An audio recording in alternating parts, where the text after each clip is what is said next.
"I want the fat girl." That's what the single rancher said, right there in the middle of a dusty frontier auction, when a jeering crowd tried to sell an obese Chinese girl for $1. Folks thought he'd lost his mind. But what he was really buying was her freedom. Only, this wasn't just any girl. Hidden in her sleeve was a deed to half the most valuable spring in the county water the richest cattle baron would kill to keep.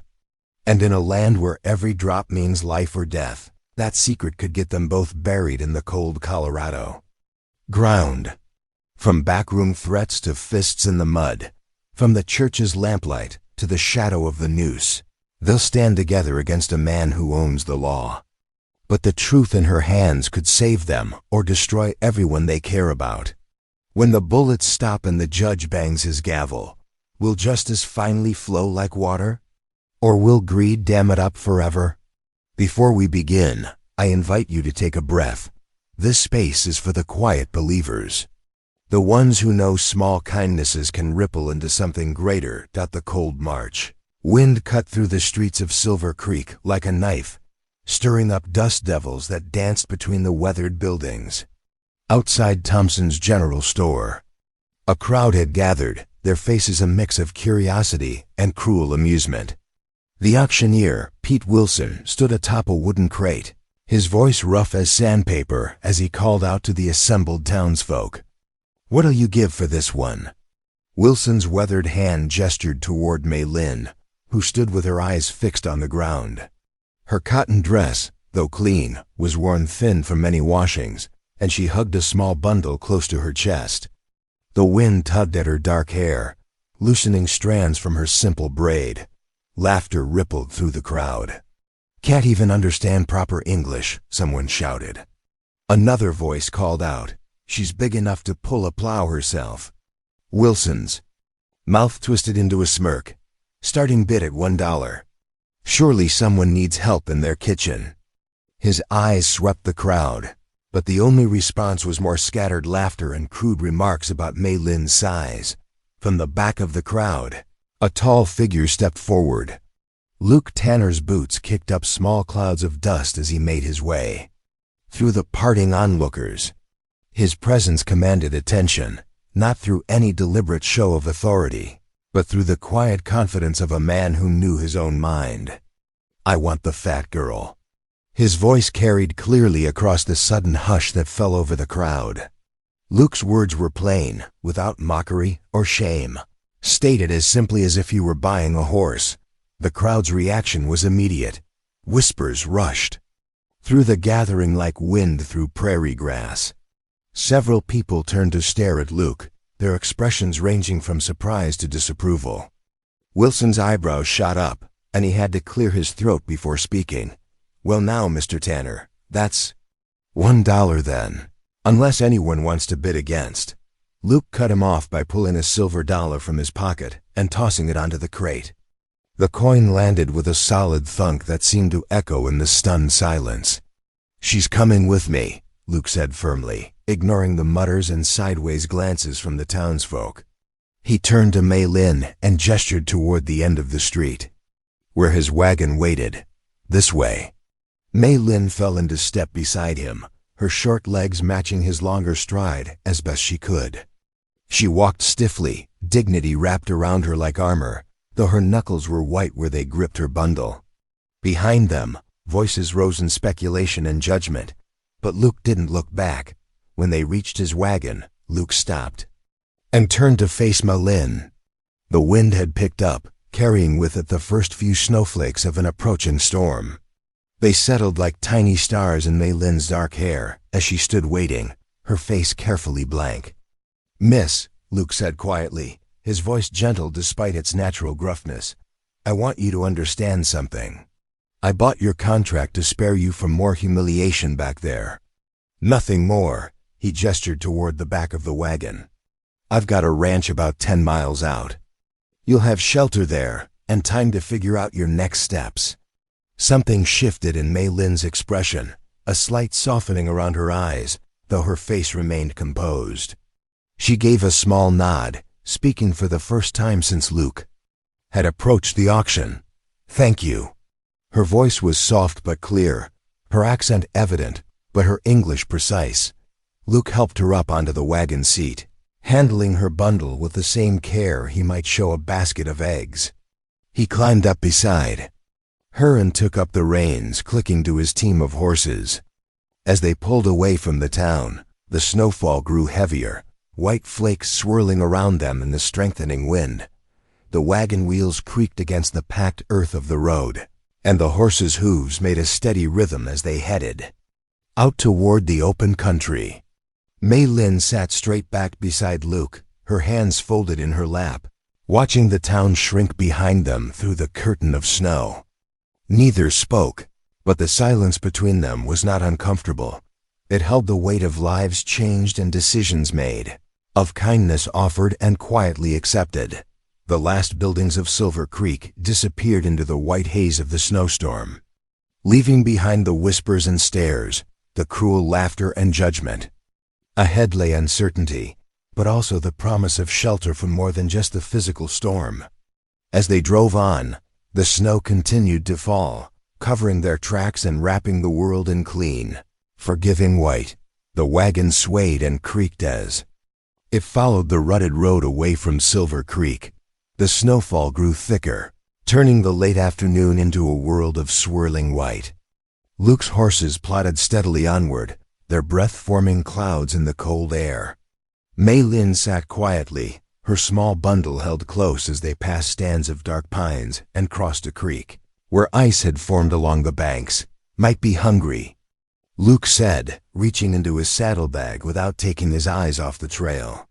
He pulled out a cloth-wrapped package and offered it to her. "Got some jerky and bread here."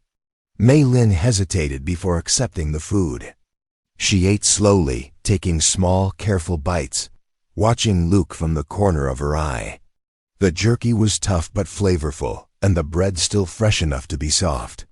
Luke didn't press her to talk, keeping his attention on guiding the horses. Through the thickening snow, dusk was settling over the land when they finally turned onto a narrower trail.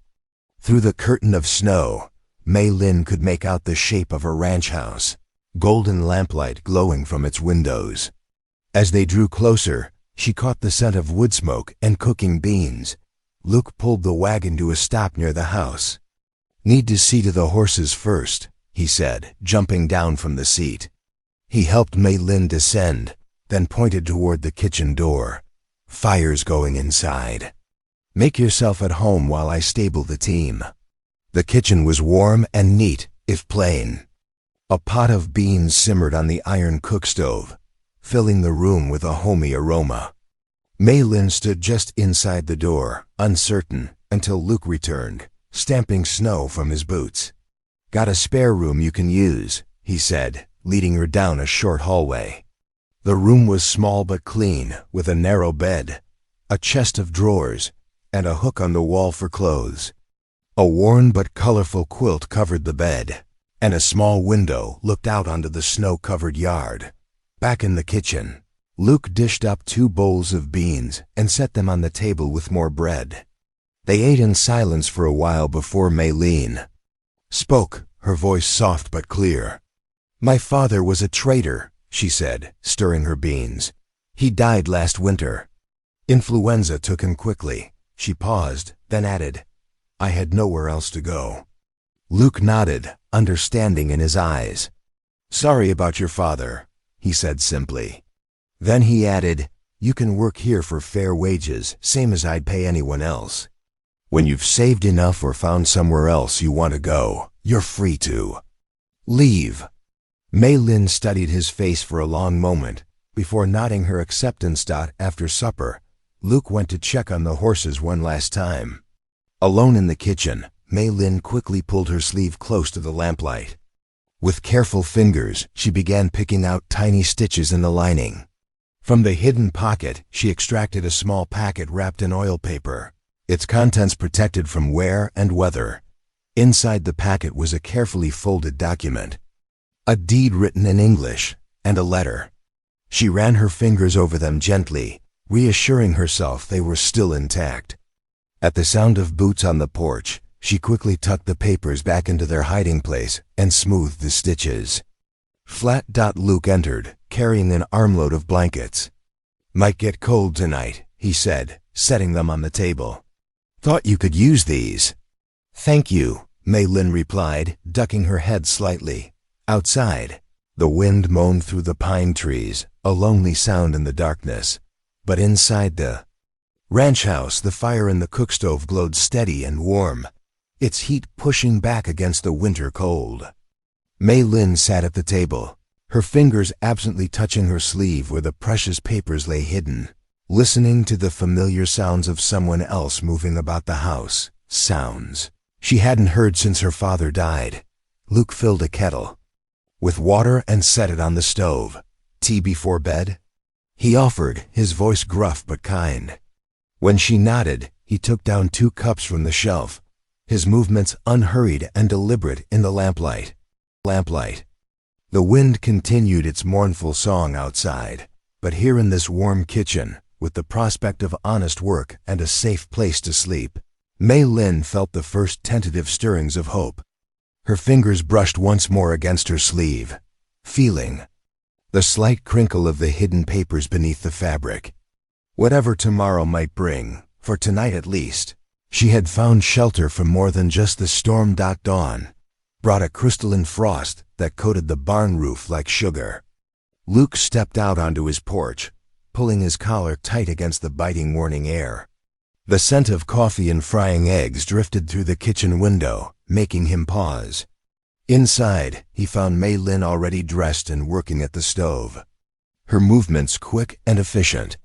"Thought I might fix breakfast," she said, not turning around. "Hope that is all right." "More than all right," Luke replied, hanging his hat on its peg. The eggs were perfectly cooked, the coffee strong and hot. He couldn't remember the last time someone else had prepared his morning meal. After breakfast, Luke showed Mei Lin the daily routine of feeding livestock. Though she shivered in her thin coat, she worked steadily beside him, learning the proper amounts for each animal. Her small hands struggled with the heavy feed bags, but she never complained. "Horses get 2 scoops each," Luke demonstrated, filling the troughs. "Cattle need more when it's cold like this." Mei Lin nodded, memorizing everything. She might be unused to ranch work, but her attention to detail impressed him. By mid-morning, they had settled into a rhythm, working together with few words needed. The afternoon found Luke at the north pasture, hammering loose boards back onto a wind-damaged fence. The sun had melted most of the previous night's snow, but dark clouds on the horizon promised more to come. He heard footsteps crunching through the frozen grass and looked up to see Mei Lin approaching, carrying something wrapped in oil paper. She waited until he finished securing the board, then spoke softly. "Mr. Tanner, there is something I must show you." Her English was careful, each word chosen with deliberation. Luke straightened, brushing sawdust from his hands. Mei Lin unwrapped the packet, revealing several folded papers. Her fingers trembled slightly as she handed him what appeared to be a legal document. "My father," she began. "He owned water rights, a spring near town." She pointed to Chinese characters, written in the margin beside English text. "He shared ownership with another man, but now Preston Holly claims it all belongs to him." Luke's eyes widened as he read the deed. He recognized the spring she mentioned, a valuable water source that Holly used for his cattle. If this document was genuine, it could change things significantly. "This is your father's name?" he asked, indicating the signature. Mei Lin nodded. "He traded fairly for his share, paid in full with gold and goods, but after he died..." She spread her hands in a helpless gesture. "Mr. Holly says he knows nothing of this agreement." Luke carefully refolded the deed, understanding now why she had kept it hidden. Preston Holly was the most powerful man in the county, controlling most of the water rights for 50 miles. He did not take kindly to challenges to his authority. "Mei Lin," he said gravely, "Preston Holly isn't someone to cross without careful thought. He has friends in the courthouse and men who'll do his bidding without asking questions." She lifted her chin, a spark of determination in her dark eyes. I want only what is right. What my father earned with honest work." Luke handed the papers back, watching as she wrapped them carefully in their protective covering. He had seen Hallie destroy men who stood against him, yet something in Mei Lin's quiet dignity stirred his sense of justice. That evening, they sat at the kitchen table, sharing a pot of beef stew. The familiar sounds of spoons against bowls filled the comfortable silence. Through the window, Luke could see fresh snowflakes beginning to fall. The storm was returning, thicker than before. He watched Mei Lin butter a piece of bread, her movements precise and graceful despite her work-roughened hands. The trouble her deed might bring could be serious. Hallie was not known for mercy, especially to those he considered beneath him. Yet Luke felt a protective instinct growing, born from more than just basic decency. "Better check the barn lanterns," he said, rising from the table. "Storm's picking up." Outside, the snow was falling heavily now. Luke made his way to the barn, ensuring the lanterns were full of oil and securely mounted. The horses nickered softly as he moved among them, checking that all was secure for the night. Back in the house, Mei Lin had already cleared the table and was washing the dishes. Luke added another log to the stove, watching the flames leap higher. Tomorrow would bring its own challenges, but for now, the ranch was buttoned up tight against the storm, and they were both safe and warm. The storm howled through the night, rattling window panes and whistling under doors. By the second morning, fresh snow blanketed the ranch, but the heavy clouds had finally moved on. Luke stood at the barn door, studying the pale winter sun breaking through. "Weather's cleared enough," he called to Mei Lin, who was finishing the morning chores. "Reckon we should head to town while we can. Reverend Markham might be able to that deed of yours." Mei Lin nodded, hurrying inside to fetch her precious papers while Luke hitched the wagon. The horses stamped restlessly in their traces, their breath steaming in the cold air. He tucked extra blankets under the seat and filled a bucket with feed for the journey. The road into town was treacherous. Ice glazed the wheel ruts, making the horses pick their way carefully. Luke kept the reins tight, guiding them around the worst patches. Mei Lin sat quietly beside him, the oil paper packet clutched in her lap. "Reverend Markham's got experience with legal matters," Luke explained as they creaked along. "Used to be an army surveyor before taking up preaching. Knows more about water rights than most lawyers." "He will help even though I am Chinese?" Mei Lin asked softly. "Reverend judges folks by their hearts, not their faces," Luke assured her. "Known him 15 years. Never seen him turn away anyone seeking honest help." The journey that normally took 2 hours stretched to nearly 6. The sun had climbed high and begun its descent by the time they reached the white-painted church on the edge of town.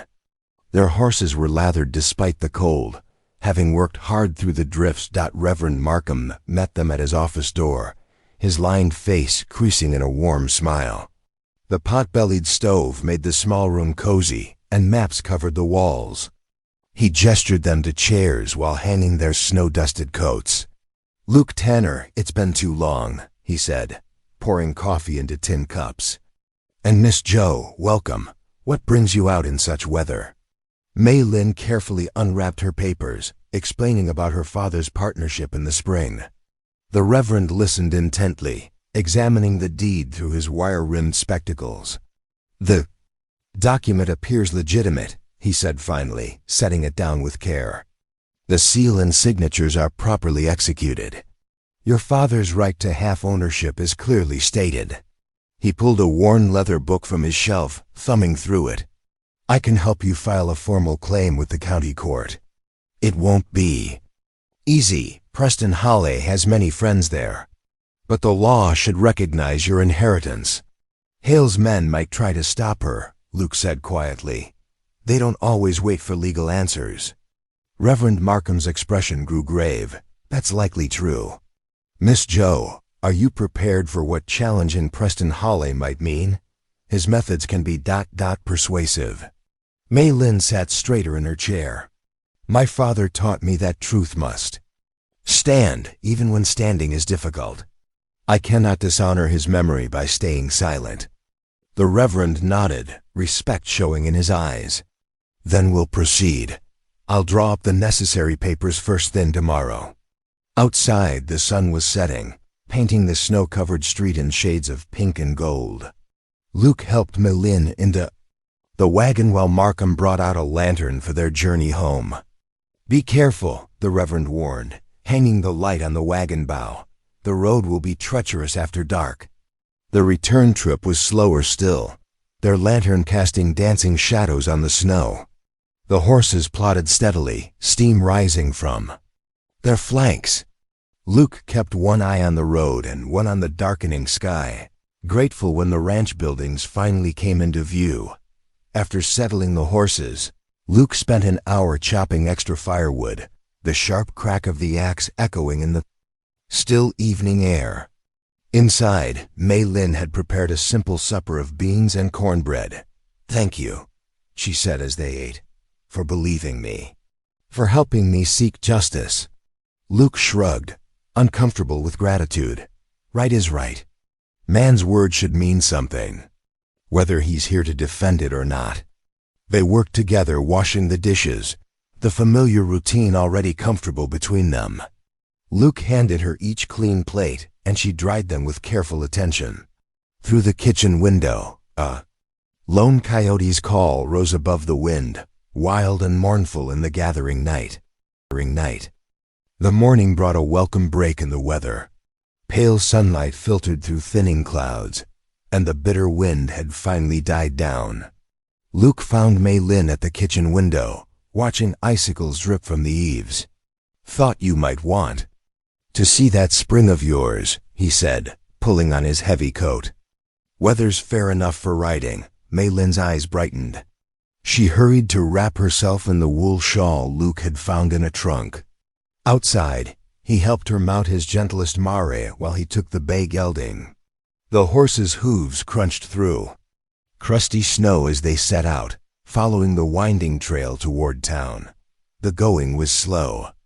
Ice patches gleamed treacherously under the fresh powder, making the horses pick their steps with care. Luke kept a watchful eye on Mei-Lin, but she sat her mount well enough, gripping the saddle horn only on the steepest parts of the trail. After an hour's careful riding, they crested a low rise. Below them, a spring-fed stream cut through the white landscape like a dark ribbon. But where the water bubbled up from the ground, a sturdy fence now stood. Fresh-painted signs declared private property, P. Holly, in bold letters. A hired hand lounged against the fence, rifle propped nearby. He straightened as they approached, watching them with narrow eyes. His hand drifted toward the weapon. Mei-Lin dismounted slowly, her boots crunching in the snow. She approached the fence, ignoring the guard's suspicious stare. Kneeling beside the spring, she reached through the fence to touch the icy water, murmuring something soft in Cantonese. Luke caught fragments that sounded like a prayer, or perhaps a promise. "Best move along," the guard called out. "Mr. Holly don't welcome trespassers." Luke touched his hat brim, but made no move to leave until Mei-Lin stood, brushing snow from her skirts. Her face was composed, but Luke saw the tension in her shoulders. They rode into town for supplies, the streets now busy with morning traffic. Folks stopped to stare openly at the unlikely pair. Luke heard the whispers follow them down the street. "That's Luke Tanner. Brought home a Chinawoman. Living out there alone with her." In the general store, two women in fine wool dresses drew back from the counter when Mei-Lin approached. Their whispered comments carried clearly in the quiet shop. Luke stepped closer to Mei-Lin, his tall frame blocking their view. She kept her eyes on her task, carefully selecting dried goods with steady hands. The bell over the door jangled. Preston Holly stood in the doorway, his black coat immaculate, silver watch chain gleaming. His boots were polished to a mirror shine, despite the muddy streets. A cold smile played across his clean-shaven face. "Tanner," he said, voice carrying through the now silent store. Heard you were poking around my spring this morning. Reckon that's yet to be settled, Luke replied evenly. Deed shows it ain't all yours. Hale's smile didn't waver, but his eyes hardened. My advice? Stay clear of my land and this foreign trouble you've taken on. Wouldn't want to see a respected rancher like yourself mixed up in unfortunate business. Luke met his gaze steadily. Appreciate the concern, he said, his quiet voice carrying clearly. But I reckon a man ought to stand by what's right, whether it's convenient or not. The silence stretched taut as a wire. Finally, Hawley touched the brim of his black hat. Your choice, Tanner. Just remember I warned you friendly-like first. He turned and strode out, boots ringing on the wooden sidewalk. The ride home was quiet, both lost in thought. The sun was setting by the time they reached the ranch, painting snow in shades of rose and gold. While Luke tended the horses, savory aromas began drifting from the kitchen. He found Mei Lin at the stove, stirring a pot of pork and cabbage. The familiar scent filled the house, bringing back memories of his mother's cooking from long ago. She had set the table with care, using the good plates he'd forgotten he owned. Watching her move confidently around his kitchen, Luke realized how long it had been since the house had felt truly lived in. The warmth wasn't just from the cook stove. It was the presence of someone else, the small sounds of another person sharing the space. For the first time in years, the ranch felt like more than just a place to work and sleep. He hung his coat by the door, and Mei Lin looked up with a small smile. Supper is almost ready, she said softly. Luke nodded, suddenly aware of how this simple domestic scene had filled an emptiness he'd grown too used to carrying. The days settled into a gentle rhythm at the ranch. Each morning, Luke would wake to find coffee already brewing, the kitchen warm from the cook stove where Mei Lin prepared a hearty breakfast. They would work side by side in the barn, their movements becoming more synchronized as she learned the routines of feeding and caring. For the livestock, Luke found himself impressed by her willingness to tackle any task, no matter how difficult. Though her small hands were unused to ranch work, she never complained about the calluses forming or the ache in her muscles. She simply watched, learned, and did what needed doing. Afternoons found them mending fences damaged by winter storms, or hauling fresh hay to the feeding stations. Luke showed her how to test fence posts for rot and properly string barbed wire. She proved quick to learn, though she struggled sometimes with the heavy tools. When evening came, they would share supper by lamplight. Mei Lin's cooking filled the house with aromas that made Luke realize how plain his meals had been before. She had a way of making even simple beans and cornbread taste special, adding herbs she'd found dried in the root cellar. After 7 days of this peaceful routine, Luke announced it was time to file her claim. They hitched up the wagon and drove into town, the wheels squeaking through half-melted snow. The notary's office sat between the bank and the hardware store, its window lettered in fading gold paint. As they approached the building, Briggs McCulley lounged against the hitching post. Hale's foreman straightened up when he saw them, a mean smile twisting his thin face. He spat a stream of tobacco juice near Mei Lin's feet as they passed. "Ain't you got better things to do than play nursemaid to Chinamen, Tanner?" Briggs called out. His voice carried down the street, drawing stares from passers-by. Luke's jaw tightened, but he kept walking, one hand gentle on Mei Lin's elbow to guide her past. She held her head high, though Luke felt her trembling slightly. Inside, the notary's office smelled of dust and ink. Mr. Peterson, a balding man with ink-stained fingers, examined the deed through his wire-rimmed spectacles. His eyebrows rose. As he read, "This appears properly executed," he said slowly. "But I should warn you, Judge Wilson and Mr. Hawley have been close friends since boyhood. They hunt together every fall." He carefully stamped the claim papers. "The law may be on your side, Miss Joe, but the judge's sympathies will likely lie elsewhere." "The law ought to be enough," Luke said quietly. Peterson sighed. "Ought to be, Mr. Tanner, ought to be." The wagon ride home was quiet at first, both lost in thought as the horses plodded through the rutted road. The afternoon sun cast long shadows across the snow-patched fields. "Tell me about your family," Maylin said suddenly, her voice soft. "You never speak of them." Luke was silent so long she thought he wouldn't answer. Finally he said, "Lost my Sarah 5 years ago. Fever took her quick, before the doctor could help." His hands tightened on the reins. "We had no children. Just the two of us out here." Maylin touched his arm briefly. "I am sorry for your grief." Luke nodded, unable to speak for a moment. "Your father, was he all the family you had?" "Yes. My mother died when I was very small.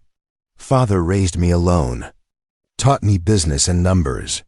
She smiled slightly. "He said a daughter should be able to stand on her own feet." That evening, a bitter wind howled around the ranch house, rattling the windows in their frames.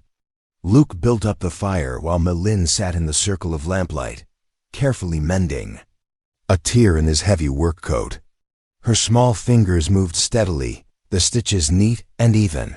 Luke settled at the kitchen table with his tools, the steady scrape of the whetstone against steel blending with the cry of the wind. Neither felt the need to fill the quiet with words. The comfortable silence wrapped around them like a warm blanket, broken only by the pop of the fire and the whisper of thread through fabric. Luke found his gaze drawn to Maylin's bowed head, watching how the lamplight caught the glossy black of her hair. She had pinned it back simply, practical for ranch work, but a few strands had escaped a curl against her cheek. Her face held the same peaceful concentration whether she was cooking, tending animals, or mending his clothes. The wind rattled the windows again, but inside, the room was warm and tranquil. Luke returned to his task, the familiar rhythm of stone against steel matching the gentle motion of Maylin's needle. Outside, winter still held the land in its grip, but here, in this moment, spring didn't feel so far away. A week of clear weather brought hints of spring to the valley. Reverend Markham visited the ranch one morning, his mare's hooves squelching in the melting snow. He found Luke and Maylin in the barn, working together to repair a broken stall door. "What we need," the Reverend said, settling onto a hay bale, "is to show folks that this spring belongs to everyone. Let them see it's not just about property rights, but about community." His weathered face creased thoughtfully. "Why not host a picnic there? Invite the whole town to enjoy the water together?" Luke scratched his chin, considering. "Might work." "Shall we mean to share, not divide?" Maylin's eyes brightened. "I could make sweet buns," she offered, "my father's recipe, and tea cakes." The next few days bustled with preparation. Luke hitched the wagon and hauled wooden tables from the church, setting them up near the spring where winter-brown grass showed first hints of green. He checked each table's stability, remembering Sarah's complaints about wobbly picnic tables at church. SOCILS. In the ranch house kitchen, Maylin worked from sunrise to sunset, the air filled with the scent of baking as she mixed, kneaded, and shaped dozens of sweet buns. Luke found himself stopping in the doorway more often than necessary, drawn by the peaceful sight of her working at the counter, flour dusting her cheeks. The morning of the picnic dawned clear but cool. They loaded the wagon with food and blankets, Luke carefully steadying the baskets as Maylin arranged them. The drive to the spring took longer than usual, the wagon heavy with supplies. When they arrived, Luke's heart sank a little. The crowd was smaller than they'd hoped, perhaps 20 people rather than the 100 they'd prepared for. But those who came seemed genuinely interested, spreading blankets on the patchy grass and examining the spring with curious eyes. Maylin set up her table of treats, arranging the sweet buns and tea cakes on clean cloths. Her hands trembled slightly as the first townspeople approached, but she lifted her chin and offered them a shy smile. "Please, try one," she said softly, her accent careful but clear. Mrs. Peterson, the notary's wife, was the first to take a sweet bun. Her eyes widened at the first bite. "Why, these are wonderful. Thomas, you must try one." Soon a small line formed at Mei Lin's table. Luke busied himself carrying water from the spring for the children to drink, showing them how clear and sweet it ran. He demonstrated how the natural flow could fill multiple buckets without diminishing. "Plenty for everyone," he explained to the attentive parents. "That's how it should be." Throughout the afternoon, he found his gaze drawn to Mei Lin. She grew more confident as people praised her baking, even sharing the recipe with Mrs. Barnes, the minister's wife. Pride warmed his chest, watching her build these small bridges of understanding. The peaceful atmosphere tensed briefly when Preston Hawley rode past on his gleaming black stallion. He didn't stop, but his cold stare swept over the gathering, lingering, especially on Luke and Mei Lin. Several townspeople shifted uncomfortably, but Reverend Markham's steady presence helped calm the moment.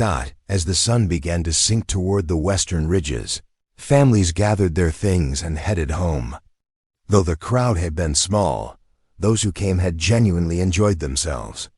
Luke saw real warmth in their goodbyes to Mei Lin, and several children asked when they could come back. They packed up slowly in the golden evening light, working together to load the wagon. Mei Lin hummed softly as she folded tablecloths, and Luke recognized a peaceful contentment in her movements that hadn't been there before.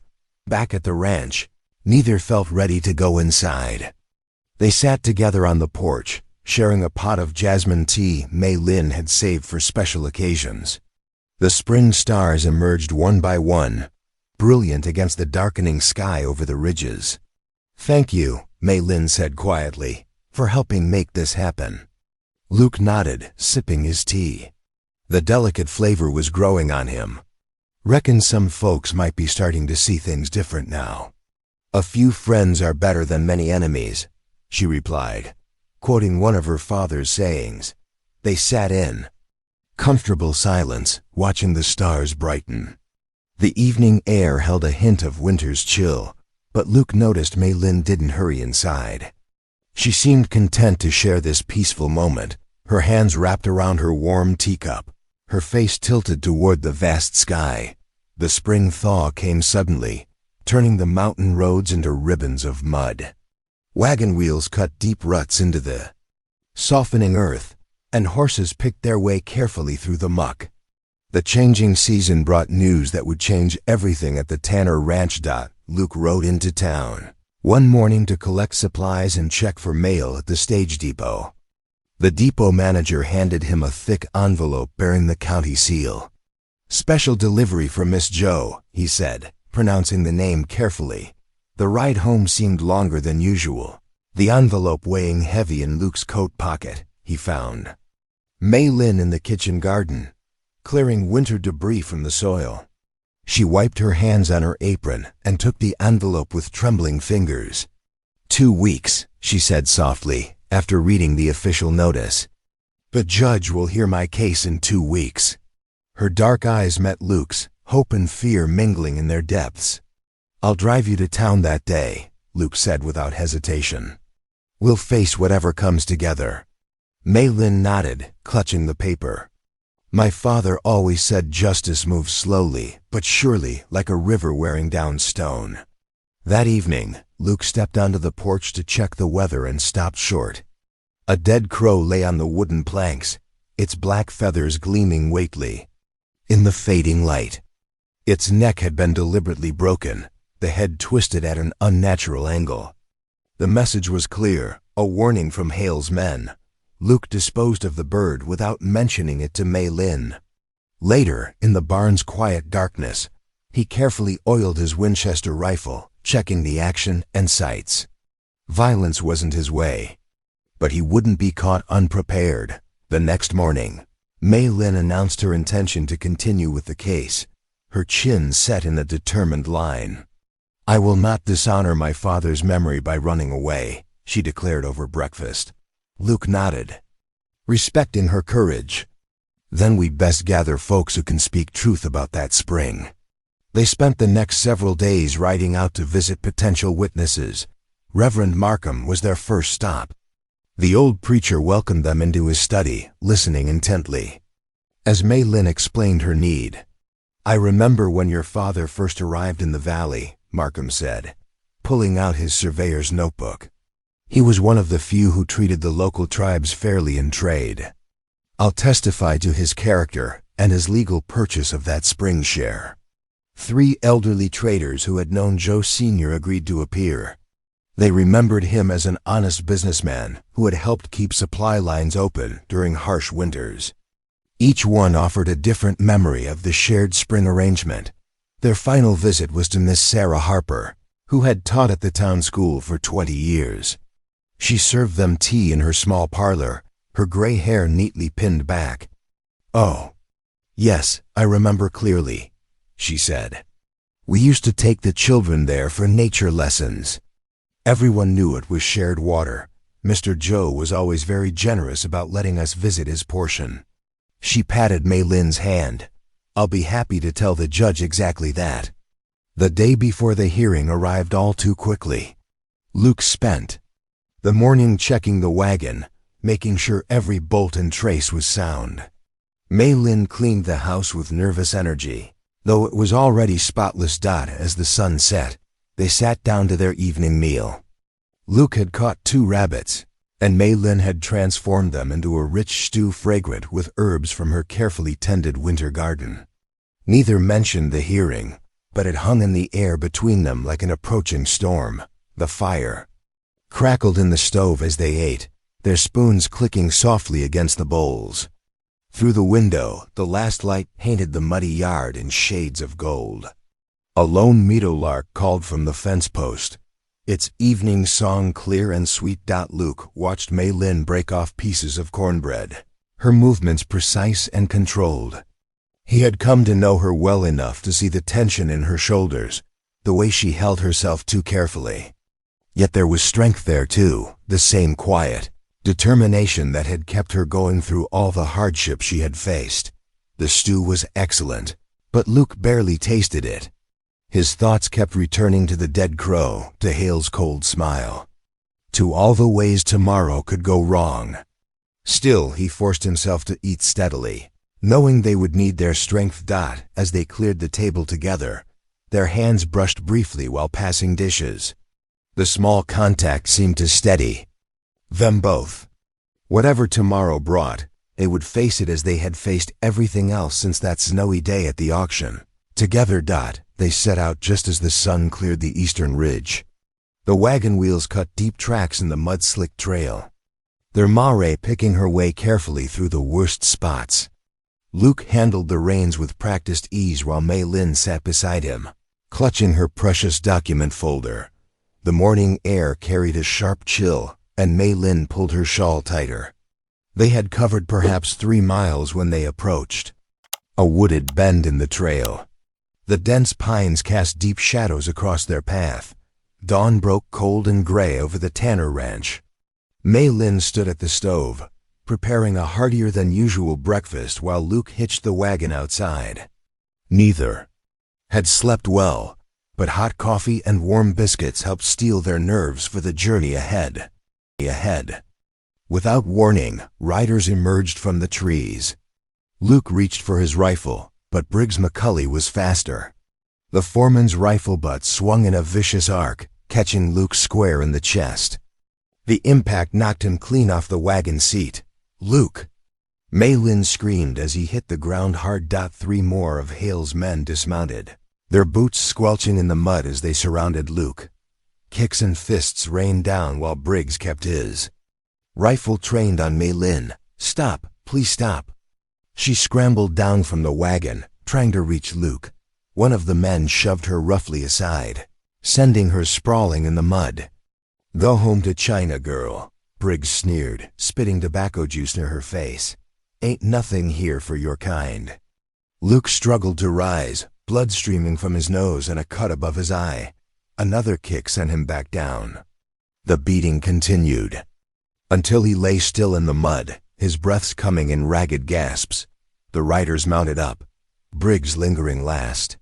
"Consider this your final warning," He called over his shoulder as they rode away. Mei Lin crawled to Luke's side, her hands trembling.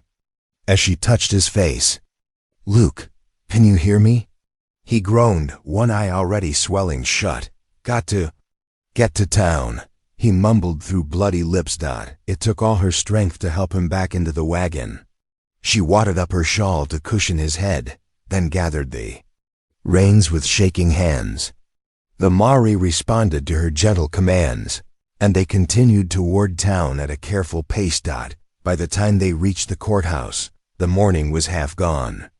Mei Lin helped Luke down, supporting him as they climbed the steps.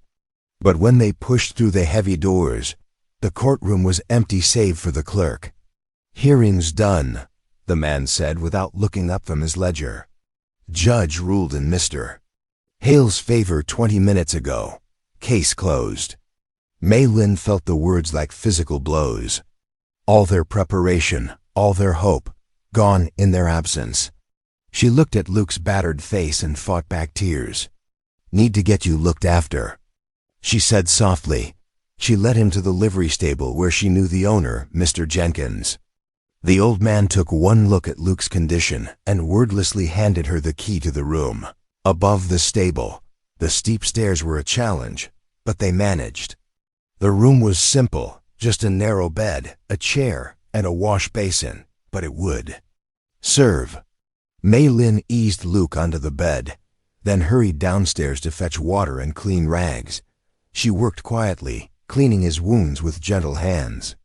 The cut above his eye would need watching, and his ribs were badly bruised.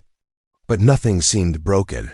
Thanks be to God. As evening settled over the town, Luke finally managed to sit upright, though every movement brought a grimace of pain. Mei Lin had scrounged together a simple meal from the general store, but he could only manage a few bites. When full dark came, she lit the room's single lamp and knelt beside the bed. First in English, then in Cantonese, she prayed. She prayed for Luke's healing, for justice, for guidance. She prayed for strength to face whatever came next. "Our Father in heaven, watch over this good man who stood up for what was right. Grant him peace and healing. Show us the path through this valley of shadows." Her voice grew softer as she switched to Cantonese, the familiar words of her childhood prayers flowing like a gentle stream. Luke's uninjured eye opened slightly, watching her through the lamplight. Though he couldn't understand the words, their meaning was clear in the quiet reverence of her voice. The stable creaked and settled beneath them. Outside, crickets began their evening chorus.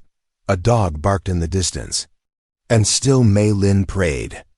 Her quiet voice, a balm in the darkness of morning light, filtered through the livery stable's dusty window, casting weak shadows across Luke's battered face. His skin felt hot to Mei Lin's touch as she gently dabbed his forehead with a damp cloth. The night's rest had done little to ease his injuries. If anything, he looked worse. "We need to head back," Luke muttered, trying to push himself up. His arms trembled with the effort, and he fell back against the thin pillow, his breath coming in sharp gasps. "You cannot travel like this," Mei Lin said firmly. "I will fetch Reverend Markham." She hurried down the steep stable stairs, her footsteps quick but careful on the worn wood. The morning air held a bite, and she pulled her shawl close as she made her way to the church. The Reverend was in his study, bent over his Bible. When Mei Lin explained the situation, he gathered his medical kit without hesitation. "The Lord's work includes tending to the wounded," he said, following her back to the stable. But he carried more than medical supplies. He also bore heavy news. "The court order came down this morning," he told them as he examined Luke's injuries. "They're demanding you leave town within 48 hours, Mei Lin." Luke's good eye flashed with anger. "That ain't right." He struggled to sit up again, but pain twisted his features, and he collapsed back, breathing hard. "Be still," Mei Lin urged, pressing a gentle hand to his shoulder. She turned to Markham, her voice steady despite the fear clutching at her heart. "There must be a way to fight this that doesn't require fists or guns. The truth is on our side. We just need to find it." Reverend Markham stroked his chin thoughtfully. You know, before I took up the cloth, I worked as an army surveyor. Mapped out most of this territory during the expansion years. He paused, eyes distant with memory. We kept detailed records of water rights in the treaty documents. If your father's claim is as old as you say.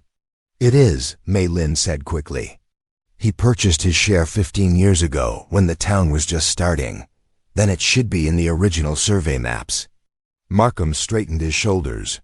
I'll go through the old army records. Maybe we can find something that proves your claim. While Markham went to search, Mei Lin tended to Luke. She cooled his fever with damp cloths, changed the bandages on his worst cuts, and helped him sip water when his throat grew dry. In quiet moments, she read from the small Bible Markham had left behind, her accented English giving the familiar verses a gentle musical quality. Yea, though I walk through the valley of the shadow of death, I will fear no evil, she read softly as afternoon light crept across the floor. For thou art with me. Thy rod and thy staff they comfort me. Single quotes. Luke drifted in and out of sleep, soothed by her voice. The fever slowly loosened its grip as the day wore on, but every movement still brought pain to his face. The sun was setting when they heard footsteps on the stairs. Reverend Markham burst in, clutching a large leather map case, his eyes bright with excitement. Look here, he said, carefully unrolling a yellowed map across the foot of Luke's bed. This is the original Army survey from 1862. See this marking by the spring? His finger traced Chinese characters inked beside the water source. That's your father's name, Mei Lin. The spring was registered under dual ownership from the very beginning. Mei Lin leaned closer, her heart pounding as she recognized her father's name written in familiar characters. Touching the faded ink reverently. This is an official treaty document, Markham continued. It supersedes any local court ruling. Hale can't claim exclusive rights when federal records show shared ownership. Luke managed to prop himself up on one elbow, squinting at the map. Hale won't like it, he said hoarsely. But he can't fight the Army's own records. We must take this to the judge first thing tomorrow, Mei Lin said, hope blooming in her chest for the first time since the beating. Even Mr. Hale's influence cannot change what is written here. The Lord works in mysterious ways, Markham said with a small smile. Sometimes his truth is hidden in the dusty pages of old maps, just waiting to be found. The last rays of sunlight caught the edge of the map, illuminating the careful lines and notations that might finally bring justice. Mei Lin carefully rolled it up, holding it like the precious evidence it was. Tomorrow would bring its own challenges, but tonight, at least, they had hope. We need more than just the map, Reverend Markham advised before they left town. Get folks to sign their support. Show the judge this isn't just one person's claim, it's about what's right for the whole community. Luke nodded, though the movement made him wince. His face was still a mess of purple bruises, but his fever had broken. Reckon we can try. They borrowed paper and ink from the Reverend, and Mei Lin carefully wrote out a simple statement at the top of each sheet. We, the undersigned, support Mei Lin Zhou's rightful claim to her father's share of Willow Creek Spring. Asterisk, the morning sun was barely over the mountains when they started their rounds. Luke insisted on coming despite his injuries, leaning heavily on a wooden cane. Mei Lin walked beside him, papers clutched to her chest, trying not to show her nervousness. Their first stop was the schoolhouse. Miss Anderson, the teacher, was already there preparing for the day. She listened carefully to their explanation, her kind face growing stern when she saw Luke's injuries. Of course I'll sign, she said firmly. I remember when your father helped build our first schoolhouse, Mei Lin. He donated lumber and never asked a penny in return. Her signature flowed across the top of the first page in elegant script. From there, they made their way down the muddy street. Some folks shut their doors before they could even knock. Others peered out suspiciously, but wouldn't meet their eyes. But at the miners' boarding house, old Tom McGee not only signed but called out to his friends, "Hey boys, come put your names to something worthwhile." Soon half a dozen miners had added their rough signatures, their hands still dusty from the morning shift. Briggs and two other of Hale's men shadowed them throughout the day, staying just close enough to make their presence known. "Ain't gonna do you no good," Briggs called out. "Judge knows who butters his bread in this town." Luke's grip tightened on his cane, but Mei Lin touched his arm gently. "They want us to react," she said softly. "We must be better than that." They pressed on, visiting shops and homes. The baker signed, remembering how Mei Lin's father had always paid his bills promptly. The widow Johnson added her name, saying she knew what it was like to fight for what was rightful. Even the station master, after some hesitation, penned his signature. By sunset, their feet were aching and Luke's limp had grown worse, but they had 15 names. They returned to the ranch, where Mei Lin insisted Luke rest while she prepared supper. The next morning brought more challenges. Several people who had seemed willing the day before now refused to open their doors. Word had spread that Holly was keeping track of who signed, but others surprised them. The blacksmith, a man of few words, wrote his name in bold strokes. "Water belongs to everybody," he said gruffly. "Ain't right for one man to hold it all." Near noon, they found 3 ranch hands eating their lunch behind the livery stable. The men looked uncertain until the oldest spoke up. "My pa worked that spring when it was just a mud hole," he said. "Remember your father helping dig it proper, miss? He did his share and more." All 3 signed. The afternoon sun was low when they finally turned toward home. Their papers now held 27 names, not everyone in town, but enough to show that people cared about justice, even in the face of Hale's power. Luke built up the fire while Mei Lin prepared a simple supper of beans and cornbread. The familiar routine felt comforting after 2 days of constant tension. When they sat down to eat, Luke cleared his throat. "Want you to know something," he said, his voice rough with sincerity. "What you did these past 2 days walking this town with your head high, facing down those who'd shame you, that took real courage.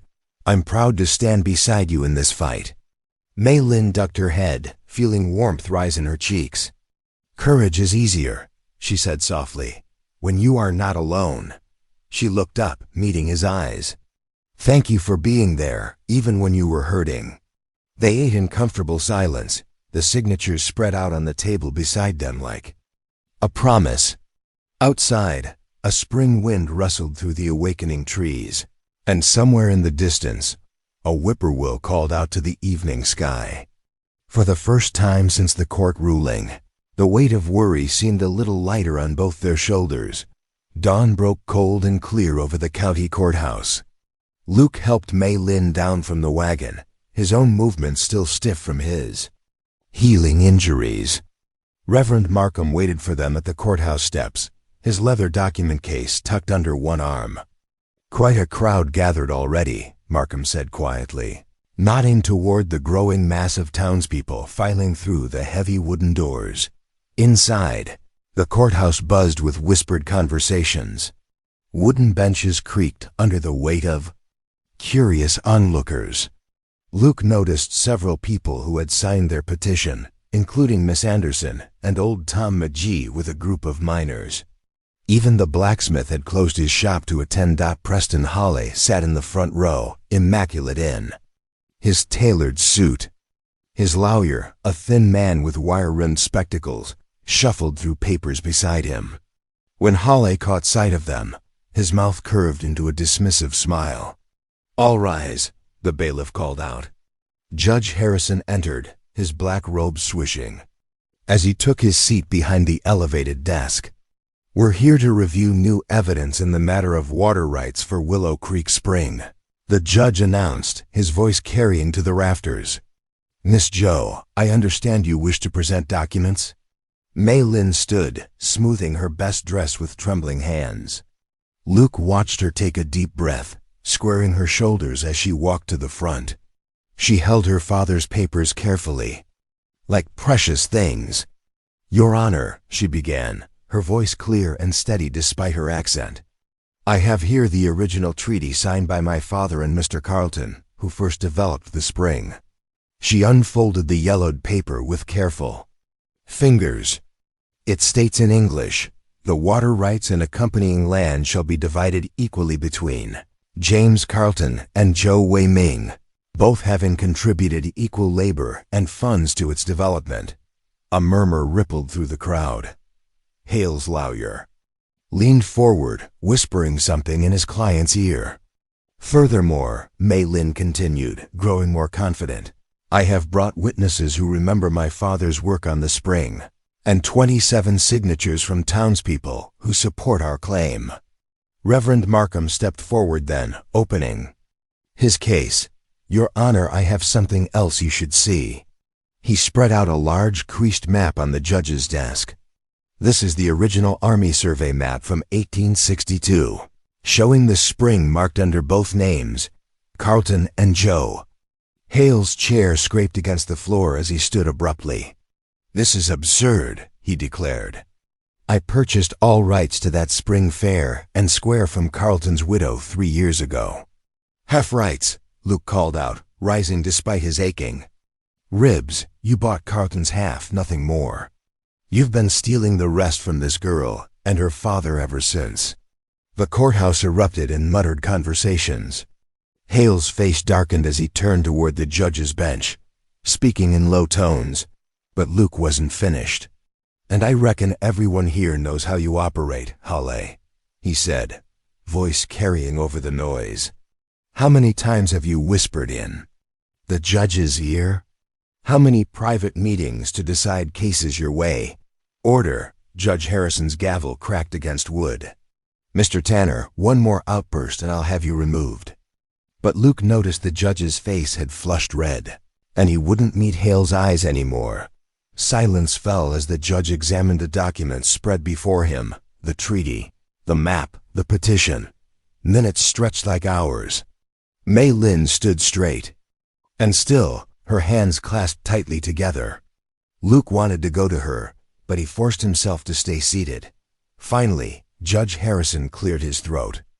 "Given the complexity of these new materials, I'm calling a 1-hour recess to review everything thoroughly." He fixed Hale with a stern look. Without any private consultation from interested parties, the crowd began to stir. Mei Lin returned to her seat beside Luke, her cheeks flushed with emotion. Reverend Markham squeezed her shoulder gently. "You did well," Luke told her softly. "Real well." She gave him a tremulous smile. "I kept thinking of my father," she whispered.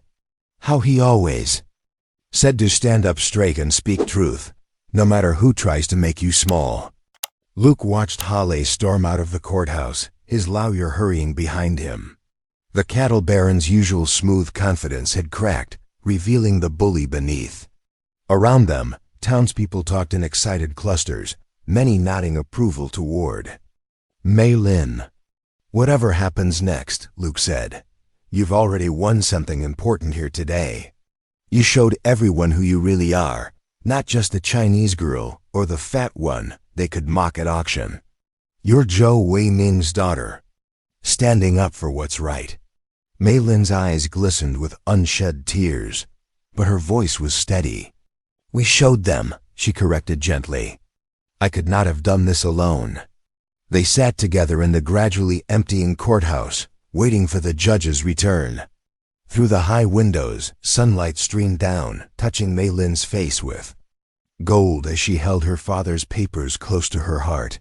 The courthouse bell tolled the hour. People filed back into the wooden benches, their boots scuffing against worn floorboards. Judge Harrison returned to his seat, his expression unreadable beneath his gray mustache. The room fell silent except for the ticking of the wall clock. After careful review of the evidence presented, the judge began, adjusting his spectacles. "I find the following. The treaty map clearly shows joint ownership of Willow Creek Spring, between James Carlton and Zhou Weiming. The written agreement is properly witnessed and notarized. Furthermore, the significant number of citizen signatures supporting Miss Zhou's claim carries weight with this court. He paused, shuffling through the papers before him. Preston High leaned forward, his knuckles white where they gripped the courtroom railing. Therefore, I rule that Miss Mei-Lin Zhou's claim to one-half ownership of Willow Creek Spring is valid and binding. Mr. Hale's deed from Mrs. Carlton grants him only the Carlton half-interest. A new deed will be drawn up reflecting the equal division of water rights between the parties. The judge's gavel cracked against wood, but the sound was nearly lost. In the sudden burst of applause, Luke saw Hale's face darken like a thundercloud. The cattle baron spun on his heel and stormed toward the door, his lawyer scrambling to gather papers in his wake. Mei-Lin stood perfectly still, as if afraid to move might break the spell. Reverend Markham was the first to reach her, taking both her hands in his. "God's justice prevails," the preacher said, his weathered face creased in a broad smile. "Your father would be proud, my dear." People pressed forward to offer congratulations. Miss Anderson, the schoolteacher, embraced Mei-Lin warmly. "I'm sorry I didn't speak up sooner about remembering your father's claim," she said. "We all let fear of Holly rule us too long." Old Tom McGee removed his hat, twisting it in gnarled hands. "Reckon we owe you an apology, miss," he said gruffly. "Weren't right how some folks treated you when you first came." Luke watched Mei-Lin accept each gesture with quiet grace, her eyes bright with unshed tears. When the crowd finally began to thin, he touched her elbow gently. "What do you say we take the long way home?" he asked. "By way of the spring?" She nodded, gathering her father's papers carefully. Outside, the afternoon sun had warmed the spring air, melting the last patches of snow. Their wagon wheels left deep tracks in the muddy road as they drove toward Willow Creek.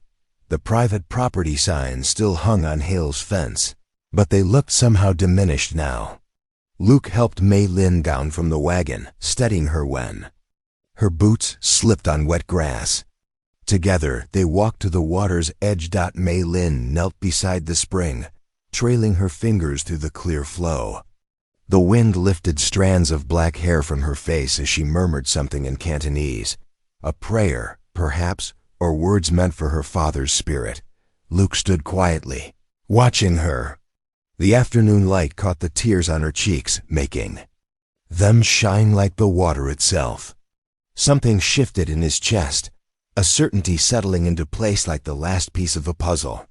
"Mei-Lin," he said softly. She looked up at him, her face open and vulnerable in a way he'd never seen before. "These past weeks," he continued, choosing his words carefully, "having you at the ranch, it's brought something back to life in me, something I thought died with Sarah." He swallowed hard. "I know you've got your own place now with the spring, but I'd like you to stay, not as my worker, as my wife." The wind whispered through new grass. A meadowlark called from somewhere upstream. Mei-Lin's eyes never left his face as she slowly rose to her feet. "You would marry me?" she asked quietly. "Even though I am Chinese, even though people will talk?" "Let them talk," Luke said. "I know who you are, the bravest, strongest woman I've ever met. The only question that matters is if you could care for a stubborn old rancher who took too long to recognize love when it walked into his life." Tears spilled down Mei-Lin's cheeks, but her smile was radiant. "Not too long," she whispered, "just long enough." She stepped closer, and Luke gently brushed the tears from her face. The spring burbled beside them, its waters catching the golden afternoon light, witness to their newfound joy. The guest house stood proudly beside Willow Creek Spring, its fresh-cut timber gleaming in the afternoon sun. Mei-Lin had decorated the porch with potted flowers, and the smell of her cooking drifted through the open windows. Travelers already knew to stop here for fresh water and a hot meal, paying their coins directly into her steady hands. This Sunday, marked their first community gathering since the house opened. Wagons and buggies dotted the grass, and checkered blankets spread beneath the cottonwoods. Children splashed in the shallow parts of the creek while their parents chatted in the shade. Luke arrived as the sun began its westward slide, carrying a woven basket. He paused at the sight of Mei Lin surrounded by laughing children, teaching them to fold paper into delicate shapes. Her dark eyes sparkled with joy, and her usually neat braid had come loose in the warm breeze. As evening painted the sky in soft purples, Luke and Mei Lin walked along the spring's edge, their fingers intertwined. The water bubbled steadily beside them, constant as a heartbeat. "Still remember what I said that first day at auction?" Luke asked, a gentle tease in his voice. Mei Lin's smile was warm as summer. "I remember, and now I know you meant it kindly." Together, they watched the last light fade over the ridges, the spring song carrying their thoughts toward tomorrow. Thank you for being here. If something in this story stayed with you, I'd love to see you again. Subscribe, and tomorrow I'll bring you another story crafted with heart.